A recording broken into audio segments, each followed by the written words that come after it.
Kasih solusinya tuh apa gitu. Jadi ekonomi syariah, bank syariah tidak pernah menawarkan produk-produk untuk orang-orang yang kesulitan seperti itu. Mereka tiba-tiba hanya, oh kamu bank konvensional, riba, haram. Yang ini tidak, udah gitu doang. Sedangkan yang dibutuhkan oleh masyarakat tidak. Nah, ekonomi syariah hidup di sana. Sehingga bank-bank konvensional itu bisa bertahan secara organik dan alamiah. Sedangkan bank syariah tidak.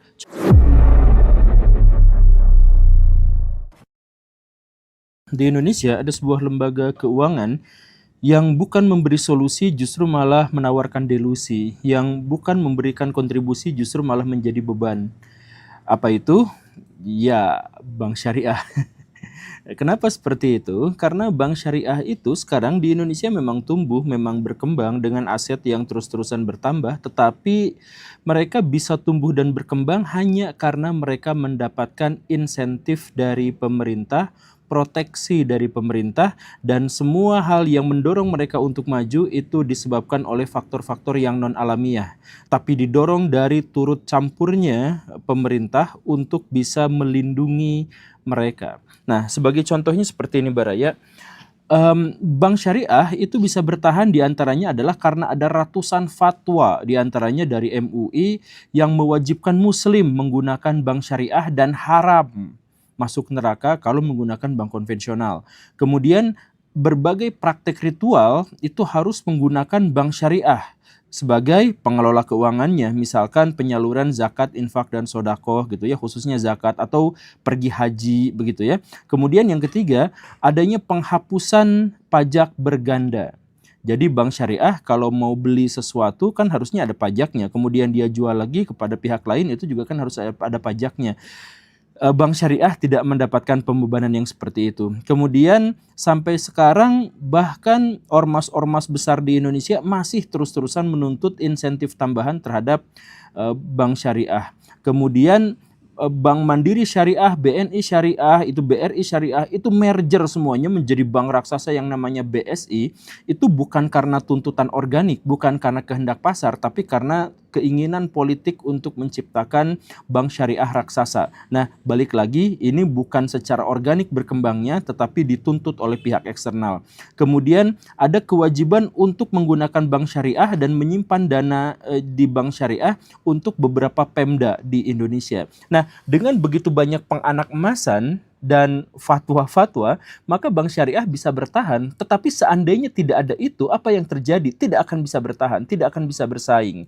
Nah, inilah yang kemudian memunculkan sebuah gagasan bahwa bank syariah itu adalah beban. Karena bahkan pajak pun untuk sebagian diantaranya itu tidak dipungut dari mereka. Begitu. Nah, dan ini juga bukan hanya fenomena di Indonesia. Kalau Baraya cek di negara-negara yang menerapkan bank syariah, misalkan Malaysia atau Saudi Arabia, mereka juga punya hal yang sama, yaitu bahwa bank-bank syariah yang bisa bertahan di negara mereka itu karena insentif dari pihak luar, dalam hal ini adalah pemerintahan. Nah, kenapa seperti itu? Karena bank syariah lahir bukan dari upaya menyelesaikan masalah-masalah masyarakat, bukan lahir sebagai jawaban atas kebutuhan-kebutuhan masyarakat, tetapi dia lahir sebagai oposisi terhadap perkembangan bank konvensional.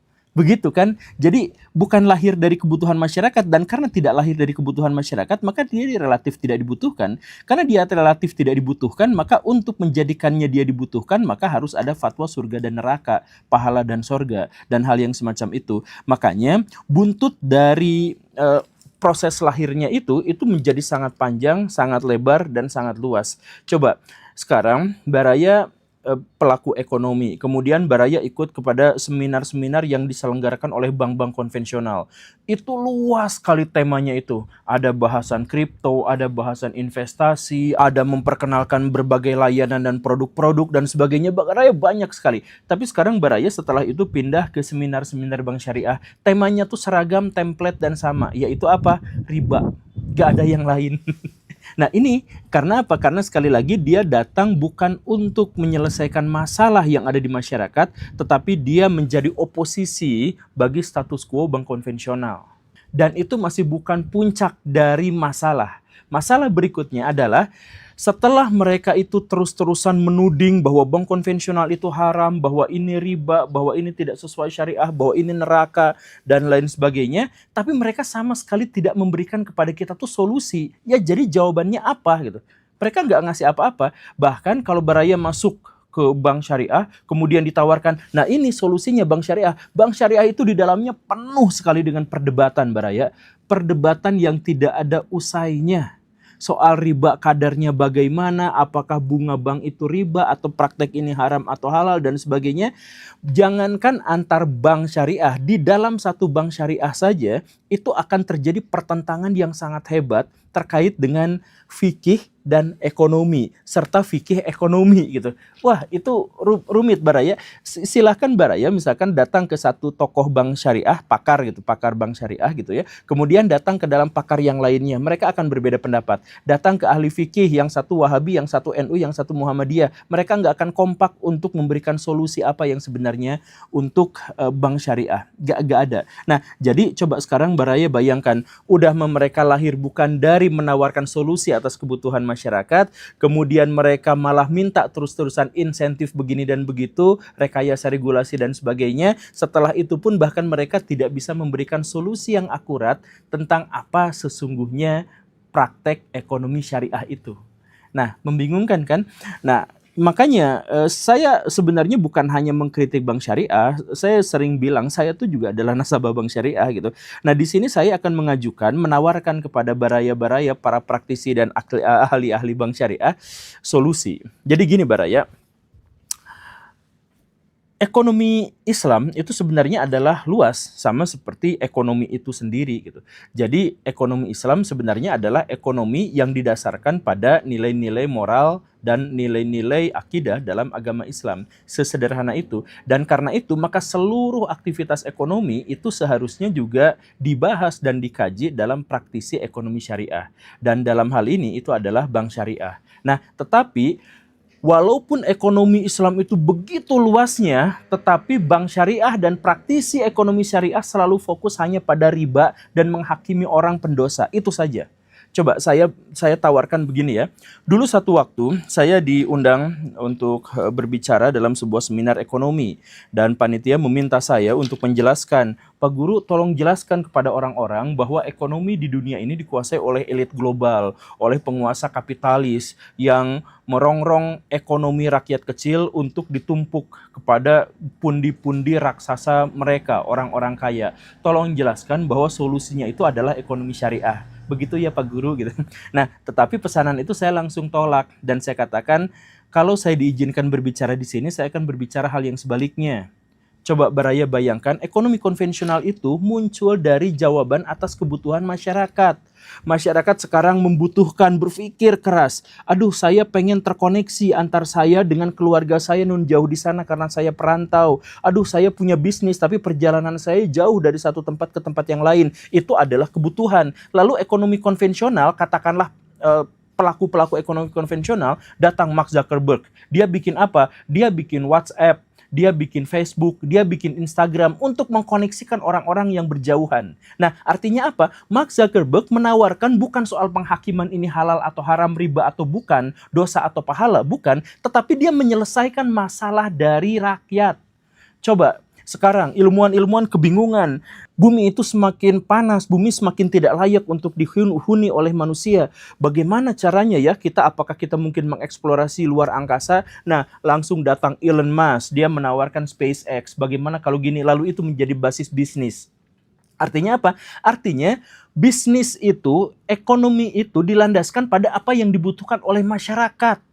Nah, bank syariah, pelaku bank syariah, aktivis ekonomi syariah itu tidak pernah menyentuh itu. Coba bayangkan sekarang di Indonesia, apa yang sedang dibutuhkan? Yang sedang dibutuhkan itu adalah ada pedagang kaki lima yang dia tahu bahwa dia tidak boleh berjualan di trotoar jalan karena itu adalah hak untuk pengguna jalan dan dia melanggar syariah. Dia melanggar syariah karena dia menghalangi orang berjalan dan berpotensi membahayakan orang lain. Tetapi di sisi lain bahwa dia berkebutuhan untuk menghidupi diri dan keluarganya. Nah, ini ada dua syariah yang dalam prakteknya akhirnya berbenturan. Kasih solusi. Bukan kasih solusi Kang Diri ya. Kasih solusinya tuh apa gitu. Jadi ekonomi syariah, bank syariah tidak pernah menawarkan produk-produk untuk orang-orang yang kesulitan seperti itu. Mereka tiba-tiba hanya, oh kamu bank konvensional, riba, haram. Yang ini tidak. Udah gitu doang. Sedangkan yang dibutuhkan oleh masyarakat tidak. Nah, ekonomi syariah hidup di sana. Sehingga bank-bank konvensional itu bisa bertahan secara organik dan alamiah. Sedangkan bank syariah tidak. Contoh yang lain, tetangga saya, dia terpaksa jualan burung di depan SD. Dia nangkapin burung pipit gitu, kemudian dikurungin, dijualin ke anak-anak SD. Dia sebenarnya pecinta binatang, dan dia sebenarnya tidak mau jualan burung yang seperti itu, karena kasihan. Tapi karena tidak ada pilihan lain, karena pemerintah tidak memberikan lapangan pekerjaan, atau karena dia terlalu tua untuk bisa melamar ke pekerjaan-pekerjaan formal, ya dia jualan burung yang seperti itu. Nah, itu kasih dia solusi. Solusinya apa? Kan syariah ekonomi, kan ekonomi syariah itu luas, Baraya. Iya kan? Kita sepakati bahwa itu semuanya tuh ekonomi syariah, tapi gak tersentuh. Bank syariah juga tidak memberikan layanan terhadap hal yang semacam itu. Contoh yang lain, pinjol. Kenapa pinjol begitu banyaknya? Kenapa begitu maraknya? Karena orang yang mau datang ke bank syariah, saya mau pinjem, itu syarat-syaratnya, proses-prosesnya, ribetnya luar biasa, Baraya. Bahkan lebih ribet daripada bank konvensional. Coba kalau misalkan ekonomi syariah bikin sebuah produk, mau itu bank keliling, mau itu apapun itu, yang bisa menyelesaikan masalah itu, selesai semuanya, Baraya. Selesai. Tapi kan tidak. Bahkan kita naikkan levelnya, Baraya. Saya ketika ngomong misalkan masalah judol gitu, ada influencer ngomongin judol, itu di bawah ancaman, di bawah tekanan, itu ada teror, dan itu mengerikan. Nah, coba saya mau tanya, aktivis ekonomi syariah, aktivis bank syariah mana yang berani melawan judol? Yang berani datang ke Kamboja berjihad misalkan, untuk memotret, bukan untuk berperang, tapi untuk membuktikan kepada halayak bahwa ini pelakunya, ini pelakunya, ini pelakunya. Saya sebut nama itu langsung diteror. Saya langsung dapat ini itu gitu. Langsung bikin sejumlah kesepakatan yang ya pokoknya mah susah lah. Nah, itu tuh jihadnya tuh habis-habisan, Baraya. Sekarang para pelaku ekonomi syariah tuh pada kemana? Aktivis bank syariah itu pada kemana? Itu kan bukan urusan kami karena kami adalah bank. Ya, judol dan pinjol itu muncul karena kemiskinan dan kebodohan masyarakat. Dan kemiskinan dan kebodohan itu muncul karena orang yang ngerti soal agama dan ngerti soal moral itu tidak hadir di situ. Mereka hanya hadir untuk menghakimi. Kalau Baraya kerja di bank konvensional, itu Baraya langsung dihakimi. Udah lengser aja, mundur aja, kan gak enak kamu kalau misalkan ngasih nafkah kepada anak-anak kamu uang haram. Itu doang. Solusinya apa? Gak ada. Gak ada. Ya kan gitu. Nah, berarti kalau gitu Guru Gembul menentang syariah Islam dan lain sebagainya. Enggak. Saya justru menunjukkan bahwa ekonomi syariah dan bank syariah itu tidak sesuai dengan syariah. Dan saya berani berdiskusi dalam hal itu. Maksudnya gini, ini contoh besarnya. Saudi Arabia itu sampai sekarang mengklaim bahwa mereka itu adalah negara dengan sistem ekonomi syariah full. Walaupun sekarang mau dibuka ya, jadi ada ekonomi konvensionalnya. Tapi mereka full ekonomi syariah, katanya seperti itu. Apa yang dimaksud dengan ekonomi syariah? Nggak ada. Nggak ada buktinya, hanya klaim doang. Kalau mereka benar-benar menjalankan ekonomi syariah, maka mereka itu akan menutup kilang minyaknya. 80% dari ekonomi Saudi Arabia itu didasarkan pada kilang minyak dan gas bumi yang mereka jual ke seluruh dunia. Yang itu bikin global warming, yang itu bikin perubahan iklim, yang itu membuat kita menjadi semakin kepanasan, dan seterusnya. Disebabkan oleh apa? Penggunaan bahan bakar fosil yang 80% digunakan untuk menunjang ekonomi Saudi Arabia. Di dalam Al-Quran ada jelas dan tegas dan pasti bahwa merusak lingkungan itu berdosa, itu berbahaya, dan Tuhan akan memberikan bencana bagi siapapun yang merusak lingkungan sampai mereka sadar dan bisa kembali ke jalan yang benar. Dan jangan ngomong-ngomong soal tafsir. Tafsir Depak di Indonesia juga mengatakan hal yang seperti itu gitu. Jadi itu udah jelas, sah, eksplisit. Tapi ada nggak Saudi memikirkan ini? Enggak, mereka tetap menggunakan bahan bakar fosil sebagai basis ekonomi mereka sambil mengatakan bahwa itu adalah ekonomi syariah. Jadi sebenarnya ekonomi syariah itu bukan ekonomi syariah, itu dagang agama yang sebenarnya sama sekali tidak sesuai dengan syariah. Apakah riba itu haram? Ya, tentu saja riba itu haram. Ini tidak bisa diapa-apain lagi karena memang kenyataannya bahwa Islam itu mengharamkan riba, dan secara kemanusiaan memang tentu saja itu adalah sebuah praktek yang sangat buruk. Dewasa ini umat muslim dihadapkan pada masalah-masalah ekonomi yang sangat cepat berubah, dan perubahan itu menjadi sangat signifikan dan radikal, revolusioner. Tetapi di sisi lain umat muslim justru nampaknya adalah salah satu umat yang paling tertinggal untuk bisa bereaksi atau menyikapi perubahan ekonomi yang sangat cepat ini, baik dalam teori maupun dalam praktek. Kenapa seperti ini? Saya pikir karena umat muslim itu sekarang sudah kehilangan keinginan untuk mengamalkan Al-Quran. Jadi lebih banyak menghafal Al-Quran, seperti yang saya sering sampaikan di banyak video. Jadi misalkan seperti ini Baraya, ada ayat di dalam Al-Quran bahwa siapapun yang tidak berkontribusi atas penyelamatan orang-orang fakir dan miskin, maka dia itu adalah orang-orang yang mendustakan agama. Itu ada ayatnya dan hampir semua muslim menghafalnya. Tetapi kenapa di antara mereka tidak ada yang mau menciptakan sistem ekonomi agar bisa menyelamatkan orang-orang fakir dan miskin? Kan seperti itu. Jadi siapa yang menciptakan sistem ekonomi ini dan itu dan ini dan itu, selalu barat lagi, dan sedangkan umat muslim itu malah bereaksi terhadap pemikiran barat itu. Misalkan barat memunculkan gagasan seperti ini, maka muslim tinggal mengeluarkan ini fatwa boleh atau tidak gitu. Ketika cryptocurrency itu dimunculkan, maka umat muslim bereaksi. Kenapa umat muslim tidak menciptakannya sendiri, tidak menciptakan sistem itu? Kan kalau mau mengamalkan Al-Quran, yaitu untuk mengantaskan kemiskinan, kalau tidak seperti itu maka disebut pendusta agama. Maka umat muslim itu harus membuat sistem ekonomi, harus membuat teori ekonomi, gagasan ekonomi. Kan seperti itu. Makanya misalkan ya, ketika Pak Mardigu misalkan mengeluarkan gagasan tentang dinaran gitu, itu adalah sesuatu yang patut diapresiasi. Bukan berarti itu memang benar-benar bagus atau hal yang semacam itu, tetapi dengan upayanya seperti itu yang aktif terhadap perubahan radikal dalam sistem ekonomi dewasa ini, maka itu adalah sesuatu yang sangat baik, dan itulah yang semestinya harus dilakukan oleh kaum muslimin secara umum.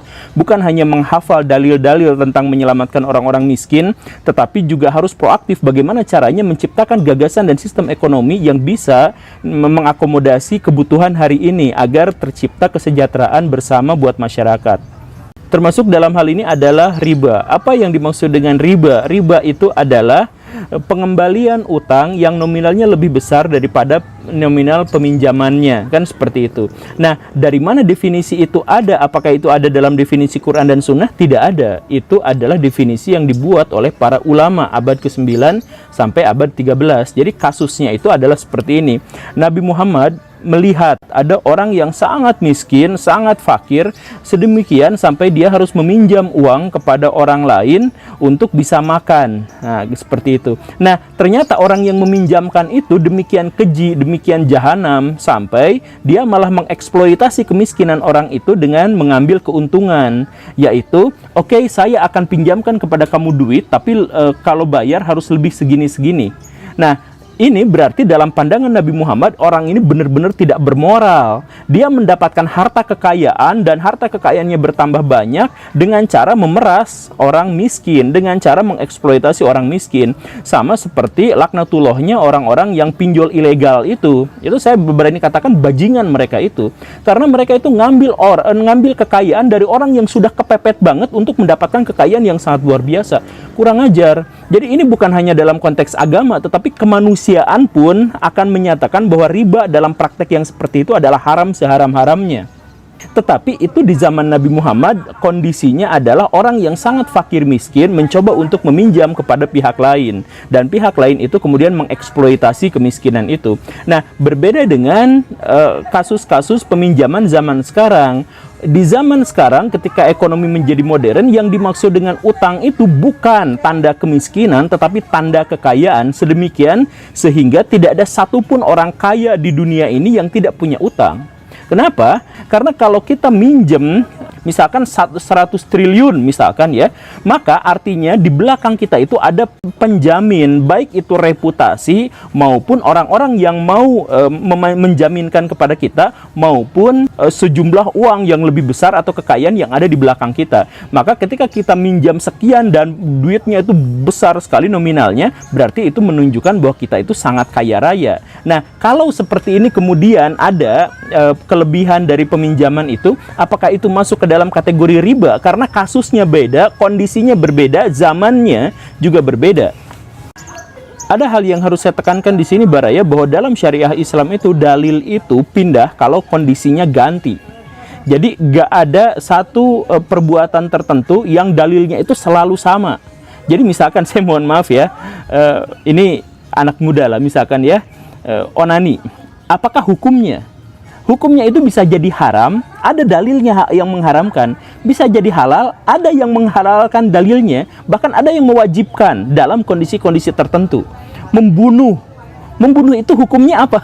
Hukumnya tidak harus selalu haram, kadang-kadang menjadi halal. Begitu, itu dalam syariah Islam itu. Kenapa? Karena Islam itu syariahnya syumulia, syariahnya itu luas, menyeluruh. Jadi semua dalil itu ada, termasuk juga misalkan menikah. Nah ini yang sering dicontohkan oleh Imam Syafi'i.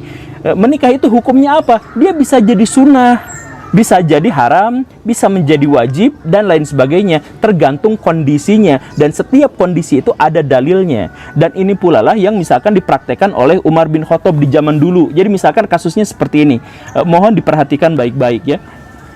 Di dalam Quran, misalkan Al-Anfal ayat 41, dan di dalam hadis Bukhari itu ada sebuah penjelasan yang jelas bahwa kalau pemerintahan muslim berperang misal dengan pihak yang lain, kemudian dia menang dan mendapatkan rampasan perang, maka 1/5-nya adalah untuk Allah dan Rasulnya atau untuk negara dalam hal ini yang kemudian akan disalurkan untuk kesejahteraan bersama, dan 4/5-nya adalah untuk tentara. Itu dalilnya jelas, Quran, sunnah. Sunnahnya hadis Bukhari, tidak terbantahkan sama sekali.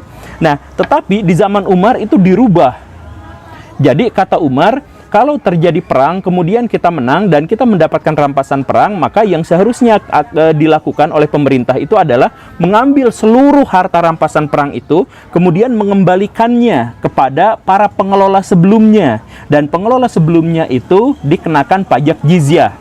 Sedangkan tentara-tentara itu tidak mendapatkan 4/5 dari kekayaan itu, tetapi mereka mendapatkan gaji rutin dari negara. Ini bukan benar-benar mengubah syariat Islam, tetapi memang syariat Islam bentuknya seperti ini. Kalau ada kondisinya berubah, maka dalilnya pun berubah, karena Islam itu luas. Semua kondisi insya Allah akan ada dalil yang menjelaskannya. Nah, tapi dengan cara apa? Harus dieksplorasi dengan cara istihad. Inilah yang tidak ada di zaman now. Jadi Umar itu pada waktu itu tidak benar-benar lepas dari syariah, tapi dia mengganti dari dalil surat Al-Anfal ayat 41, diganti menjadi Al-Hasyr ayat 7-10 yang menjelaskan bahwa kekayaan itu tidak boleh ditumpuk pada satu pihak dan negara tidak boleh mendukung penumpukan kekayaan pada satu pihak. Seperti itu. Ya, walaupun pada waktu itu memang sempat bersitegang. Jadi tokoh-tokoh senior di antara para sahabat itu sampai protes keras terhadap Umar bin Khattab. Jadi ini juga sebuah tambahan yang harus saya jelaskan Baraya, bahwa kan kita itu sama guru-guru mengaji sering dikatakan bahwa Umar bin Khattab itu tegas, keras, dan bikin takut sama orang-orang gitu ya, intimidatif sekali wajahnya gitu dan karakternya. Sebenarnya tidak seperti itu Baraya. Umar itu takut pada sahabat-sahabat dan yang dia anggap lebih dekat kepada Nabi Muhammad.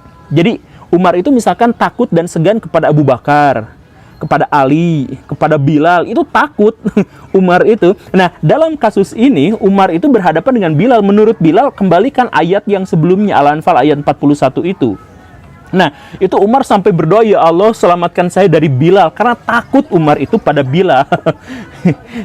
Nah, untunglah pada waktu itu istihad Umar ini kemudian didukung oleh Utsman dan Ali. Nah, Ali ini langsung kan, oh Ali mendukung saya langsung. Ali, ayo itu hadapi Bilal, hadapi Bilal. Umar itu kan badannya besar gitu ya, tinggi, besar, kekar gitu, kuat. Sedangkan Ali itu maaf ya, pendek gitu, pendekar gitu, pendek tapi kekar. Dan pendeknya itu kayak Ibnu Mas'ud atau hampir sepantaran itu gitu. Jadi pas nyumput, ayo Ali maju Ali. Dia maju disuruh menghadapi Bilal, dan di sana mereka adu dalil dan akhirnya muncullah sebuah kesepakatan bahwa kita harus setuju dengan pernyataan Umar bahwa syariat itu harus dirubah, pindah dari satu syariah kepada syariah yang lain. Kenapa? Karena kondisinya berubah. Kondisi di mana sistem keuangan sudah menjadi mapan, sistem politik menjadi lebih mapan, kemudian kemiliteran menjadi lebih mapan, maka dalilnya berubah. Saya ambil contoh kasus seperti ini. Kasus seperti ini tidak ada di zaman Nabi. Misalkan begini ya, saya punya penghasilan bersih yang bisa ditabung itu 100 juta rupiah per bulan. Kemudian saya menginginkan sebuah tanah yang harganya adalah sekitar 10 miliar rupiah. Maka ketika saya menabung ucela-acele, saya membutuhkan waktu sekitar 20 tahun untuk bisa mendapatkan tanah yang harganya 10 miliar tadi itu. Tetapi ketika saya menabung dalam waktu 20 tahun, pas saya mau beli, ternyata nggak bisa, uangnya nggak cukup. Kenapa? Karena dalam 20 tahun harga tanah itu naik berlipat ganda.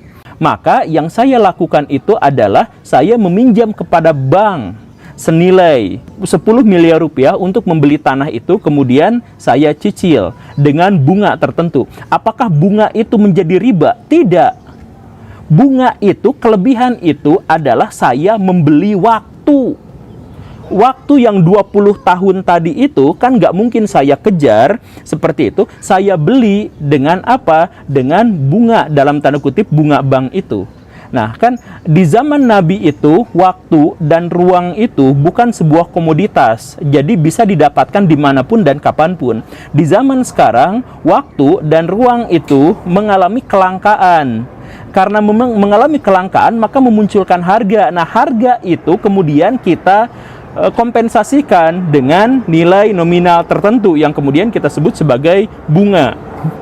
Bunga dalam hal ini bukan sebuah kelebihan, tetapi adalah harga dari waktu yang saya beli.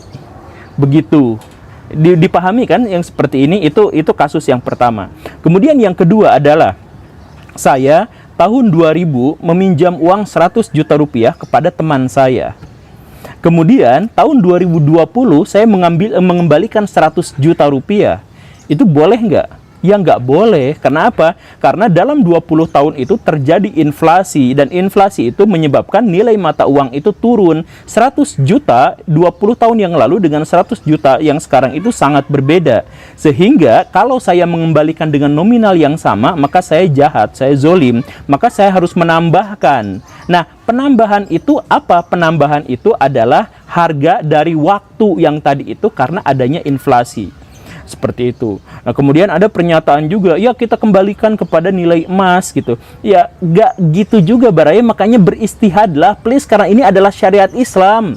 Beristihadlah. Jadi, kan kita, ya kembalikan aja kepada dinar dan dirham, karena dinar dan dirham itu nominalnya atau nilainya selalu sama. Misalkan, dan ini hoax yang sering sekali disampaikan oleh orang-orang muslim, saya mohon maaf ya.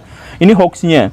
Kan di zaman Nabi harga kambing itu 1 dinar. Sekarang harga kambing itu kalau didinarkan itu juga harganya 1 dinar. Berarti nilai dinar dan dirham itu tidak berubah. Nah itu hoax, itu salah Baraya. Kenapa harus membandingkan harga kambing di zaman Nabi di Arab dengan di Indonesia zaman now? Kenapa nggak nanya ke orang Bangladesh? Kenapa nggak nanya ke orang Amerika Serikat, ke orang Australia dan sebagainya? Kan harga kambing itu tidak ditentukan oleh besaran nilai emas, tetapi sesuai dengan kelangkaannya sampai seberapa parah dan seberapa banyak permintaannya. Dari dua komponen itu kemudian menghasilkan harga dengan nominal tertentu. Jadi bukan gara-gara emasnya yang stabil dari dulu zaman sampai zaman sekarang. Kan kenapa sih kita nggak mau memperhatikan hal-hal yang semacam itu gitu?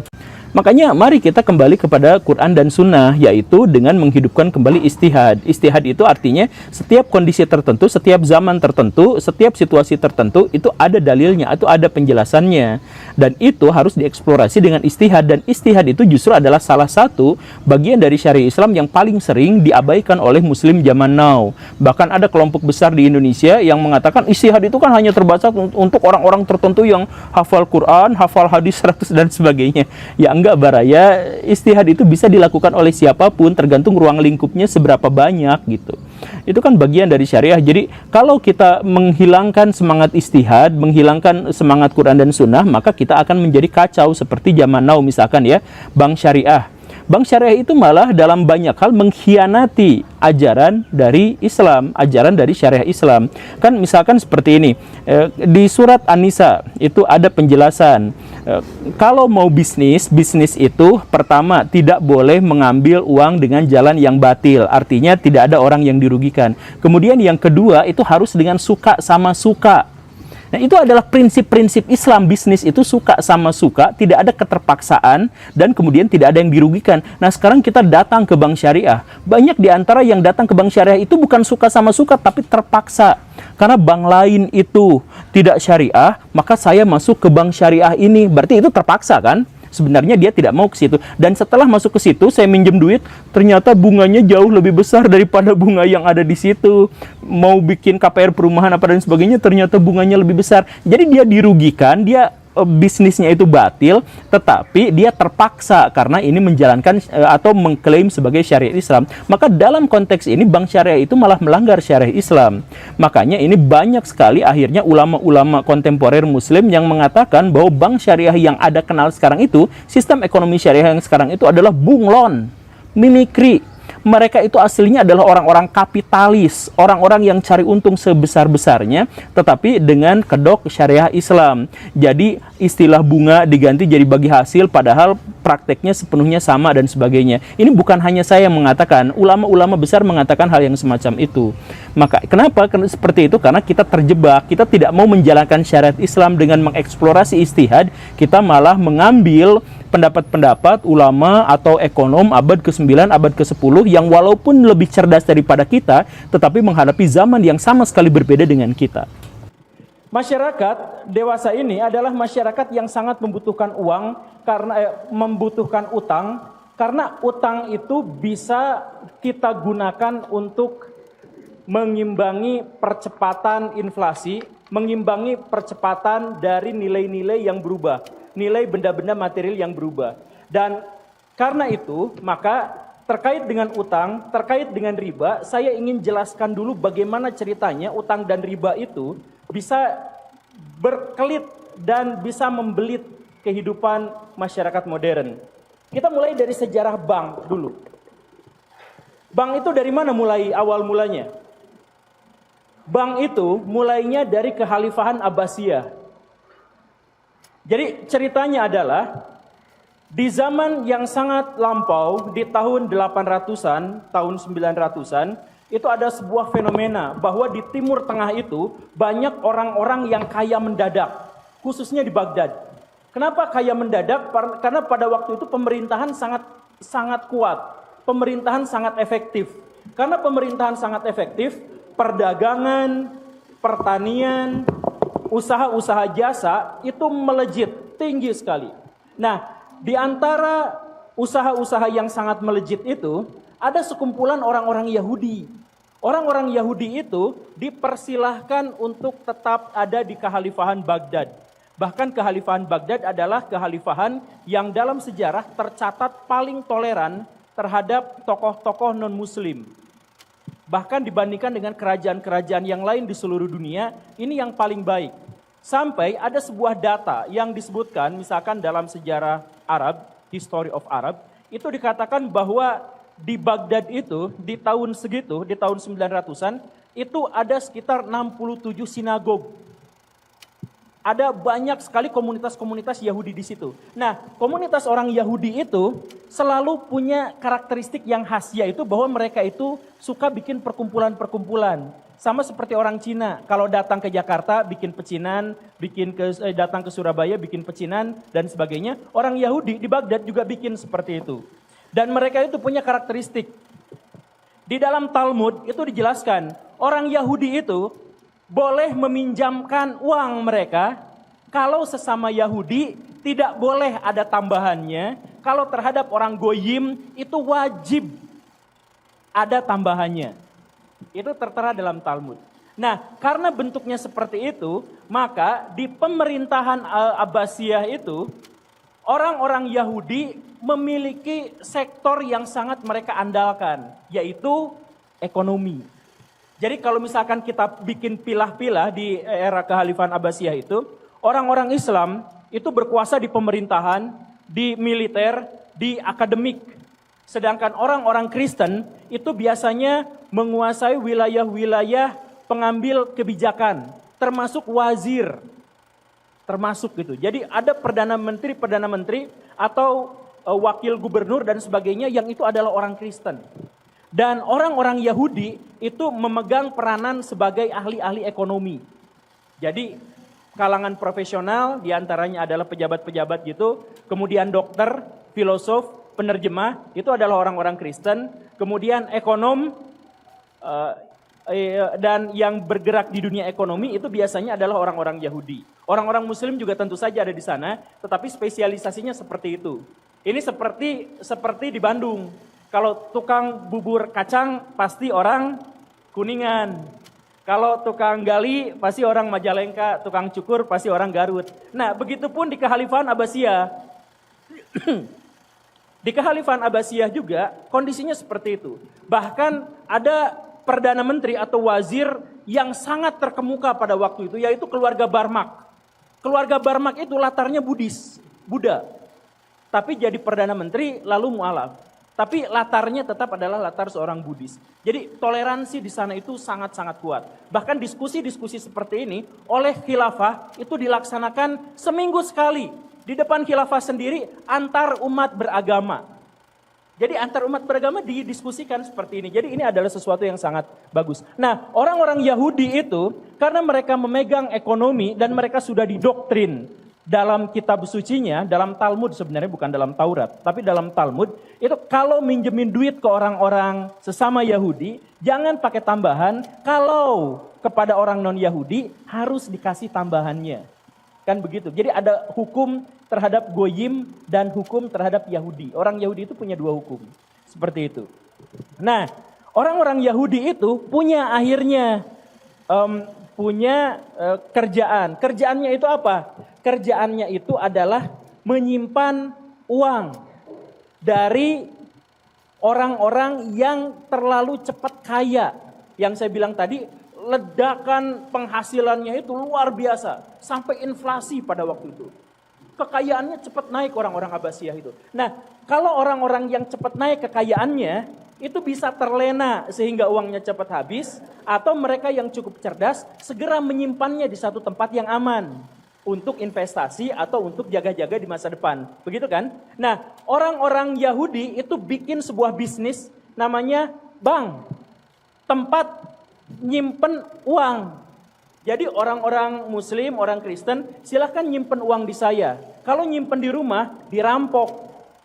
Kalau dibawa di perjalanan, bisa dicegat begal. Jadi simpan di saya, di perusahaan saya punya bodyguard yang banyak, saya siap untuk membela sampai mati uang-uang yang diserahkan atau dititipkan kepada saya. Begitu. Nah, akhirnya apa? Akhirnya banyak orang-orang yang menitipkan uangnya di sana. Ketika setiap orang nitip ke sana, kan semakin banyak tuh. Tapi pada waktu itu bentuk uangnya itu adalah, makasih Pak. Bentuk uangnya itu adalah emas dan perak, dinar dan dirham. Dinar diambil dari mata uang Romawi, dinarium. Sedangkan dirham diambil dari mata uang Persia. Di zaman Nabi dua-duanya digunakan. Di zaman Baghdad Abbasiyah ada sebuah kitab yang judulnya itu adalah Risalah Sahabat yang dibaca oleh Al-Mansur, dan kemudian di dalam kitab itu orang-orang Muslim dipersilahkan. Silakan. Aduh. Lanjut, siap. Orang-orang Muslim dipersilahkan untuk atau direkomendasikan untuk mengikuti sistem pemerintahan dan sistem ekonomi yang ditinggalkan oleh Persia, oleh Sasania. Itu Risalah Sahabat karya Ibnul Muqaffa. Nah, karena itu maka sistem ekonomi termasuk sistem pemerintahan itu banyak yang mengadopsi dari sistem Persia. Termasuk ketika bank datang ke situ masih menggunakan uang dinar dan uang dirham. Karena itu masih merupakan kelanjutan dari periode sebelumnya. Nah, ketika sudah masuk ke situ, bentuk emas itu kan susah dibawa. Gede-gede, berat-berat. Akhirnya harus disimpan. Disimpan itulah ke orang-orang Yahudi. Orang-orang Yahudi siapin bodyguard yang banyak, siapin apa. Tapi dengan ketentuan kata orang Yahudi, Pak, nitip ke saya boleh, tapi ada ongkosnya. Untuk menjaga uang yang segini banyak dan bertaruh nyawa, gak mungkin saya bayar murah bodyguard-bodyguard saya. Iya kan? Jadi titipkan uang sebanyak-banyaknya ke saya jamin aman, saya kasih jaminan. Walaupun saya dibegal, saya akan tetap bayar. Tapi kasih upah buat saya dan buat perusahaan saya, buat bodyguard saya. Sejak saat itulah uang yang dipinjam dan uang yang dikembalikan nominalnya beda. Karena harus menggaji sistem. Dan inilah awal mulanya perdebatan apakah bunga bank itu riba atau tidak. Kan gini, dalam Islam itu riba fix dosa. Gak boleh sama sekali. Iya kan? Tapi apakah bunga bank itu termasuk riba? Perdebatan. Termasuk Gus Baha ikut meramaikan perdebatan bahwa menurut Gus Baha bunga bank tidak riba. Atas alasan yang tadi, ketika dia sudah menjadi sistem, dia tetap bagaimanapun harus mengembalikan uang dengan nominal nilai yang berbeda dengan ketika masuk. Karena ada biaya upah penjagaan, upah gedung, upah orang yang mengelola, termasuk juga nanti ada kemungkinan itu digolangkan. Digolangkan saya bahasa apa? Diputarkan. Nah, disinilah mulai. Jadi kalau misalkan ada orang yang mengatakan riba haram, oke, fix, riba itu haram. Tapi apakah bunga bank itu haram atau tidak? Ada perdebatan di situ. Kenapa terjadi perdebatan? Karena definisi riba tidak dijelaskan dalam Quran dan Sunnah. Jadi Muslim itu hanya akan berani berdebat pada ranah di mana Quran dan Sunnah tidak berbicara kan? Nah, ribanya fix. Tapi apakah bunga bank itu riba? Ada yang mengatakan selama itu berbentuk tambahan atau perbedaan nominal, nilai nominal antara peminjam dan pengembaliannya, maka itu termasuk riba. Ada yang mengatakan itu bukan riba. Karena ketika kita menyimpan uang di situ atau kita bertransaksi di situ, ada sistem, ada orang yang harus dibiayai, maka kita harus membayar upah atas orang-orang itu. Gimana misalkan kalau kita pinjam bank muamalah misalkan, tapi nggak ada tambahan, nggak ada biaya kredit card, nggak ada biaya ini dan sebagainya, nggak mungkin bank muamalah bisa beroperasi sebagai sebuah sistem. Gitu kan? Nah, ini terjadi perdebatan sampai perdebatannya sampai sekarang. Tapi kita lanjutkan yang barusan itu. Masalahnya bukan hanya apakah riba itu telah tersistematika dalam sebuah bank atau tidak. Masalahnya adalah ketika dinasti Islam yang namanya Abbasiyah itu sedikit demi sedikit pecah, kemudian orang-orang Yahudi pindah ke Italia. Nah, di Italia lah pertama kali nama bank itu diperkenalkan. Sistemnya di Kekhalifahan Islam.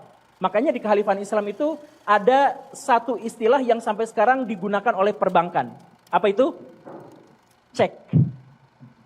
Cek diambil dari kata syak, bahasa Arab. Nah, ketika orang-orang Abbasiyah, orang-orang Yahudi dengan bisnisnya yang sudah mapan itu, tempat penyimpanan uang, pinjam meminjam, dan semua yang berhubungan dengan transaksi uang itu sukses di Kekhalifahan Abbasiyah. Ketika Kekhalifahan Abbasiyah mulai chaos, akhirnya pindah ke Italia. Di Italia, mereka bisnisnya itu di tempat-tempat kayak gini. Ada bangku, ada meja. Makanya disebutnya bank.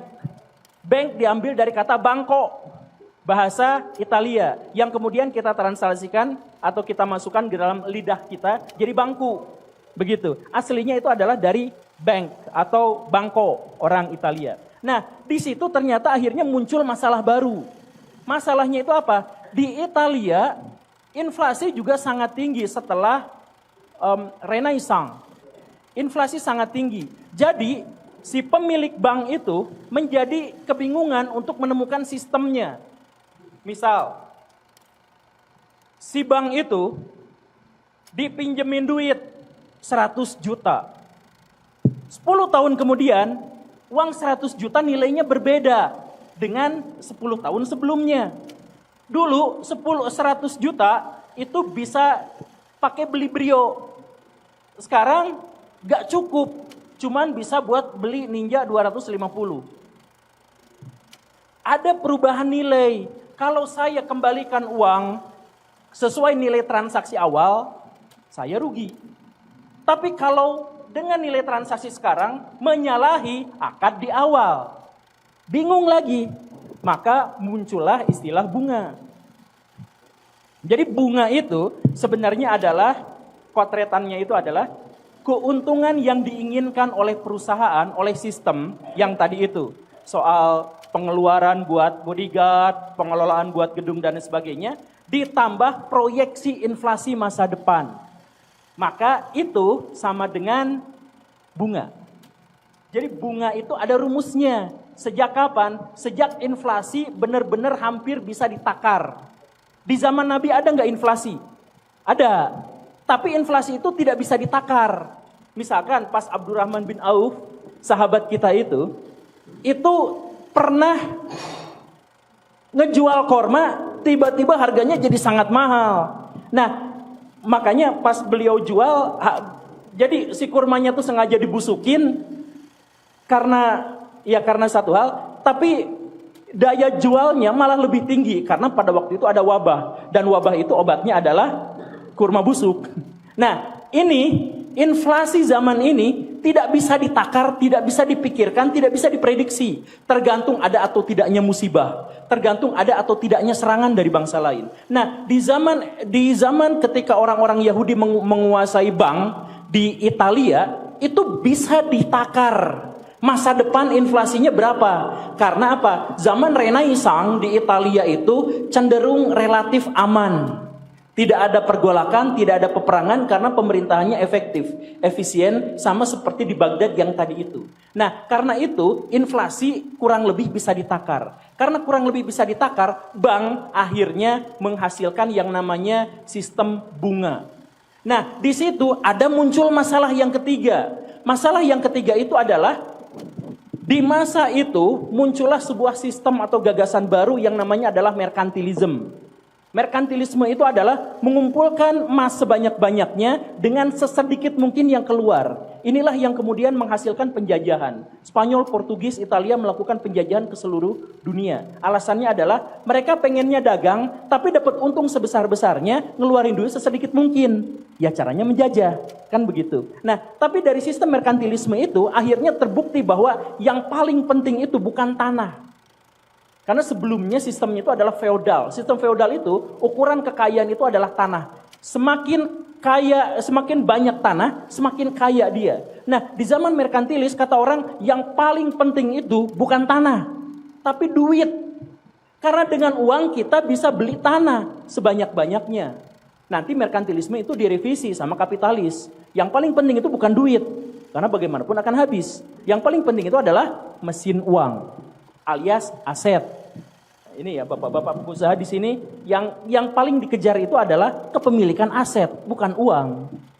Gitu kan? Nah, tapi itu kapitalis nanti ke depan lagi. Kita balik lagi ke merkantilisme itu. Nah, ketika merkantilisme itu merajalela, emas semakin berharga, ketika tumpukan emas menjadi semakin banyak, transaksi menggunakan emas itu susah.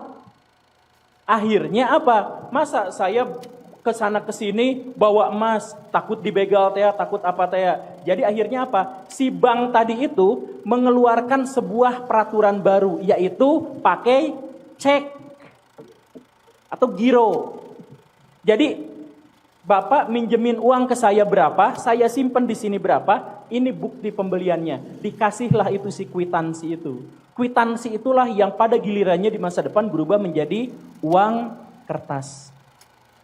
Jadi uang kertas itu yang kita pegang di dompet kita itu palsu. Secara ekonomi itu bohongan. Karena itu bukan tanda kepemilikan kita. Itu tanda bahwa kita punya kepemilikan emas di bank senilai dengan uang itu.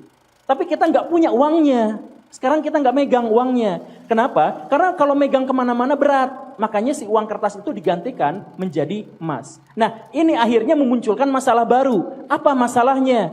Ketika emas tidak lagi digunakan sebagai